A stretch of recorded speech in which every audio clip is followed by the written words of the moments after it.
मेरे प्यारे साथियों, तो अब हम ये तफसील से जान लेते हैं कि संविधान का 52वां संशोधन अधिनियम 1985 क्या है। साथियों, इस संशोधन द्वारा संविधान के अनुच्छेद 102 और 191 में संशोधन किया गया है तथा संविधान में 10वीं अनुसूची जोड़ी गई। यह संशोधन दल परिवर्तन की भयंकर बुराई को रोकने के लिए पारित किया गया है।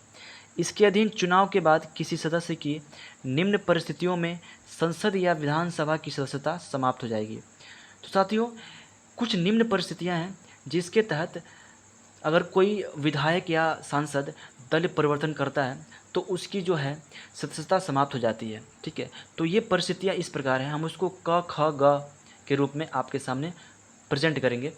तो क है, यदि वह स्वेच्छा से अपने दल से त्यागपत्र दे दे।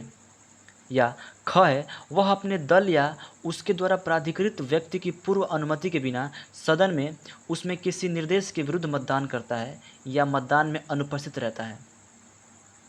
इसी में किंतु यदि 15 दिन के अंदर दल उसे उल्लंघन के लिए क्षमा कर दे तो उसकी सदस्यता पर कोई प्रभाव नहीं पड़ेगा। या ग है, यदि कोई निर्दलीय सदस्य किसी राजनीतिक दल में सम्मिलित हो जाता है। या घ है, यदि कोई मनोनीत सदस्य शपथ लेने के 6 माह के बाद किसी राजनीतिक दल में सम्मिलित हो जाता है।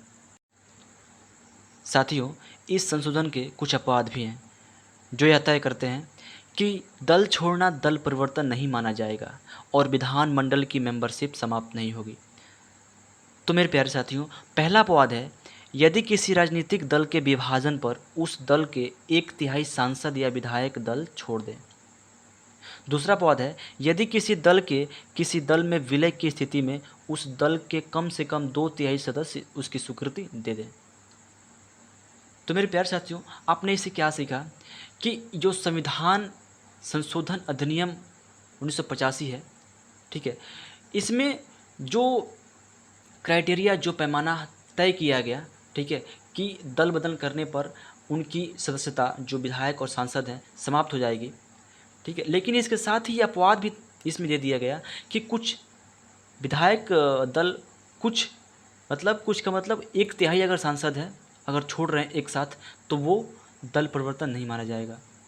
उसमें ये भी कह दिया गया कि अगर 2/3 सदस्य, ठीक है, उसकी स्वीकृति दे रहे हैं तो उसको दल परिवर्तन नहीं माना जाएगा।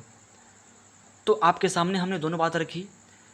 तो दोस्तों, बताना है आपको कैसा रहा वीडियो, और इससे अगर आपको कुछ सीख मिली हो तो प्लीज़ वीडियो को लाइक करिएगा, सब्सक्राइब करिएगा और अपने दोस्तों में इसको शेयर करना ना भूलिएगा। तो चलते हैं, मिलेंगे अगले वीडियो में, तब तक के लिए बहुत बहुत धन्यवाद।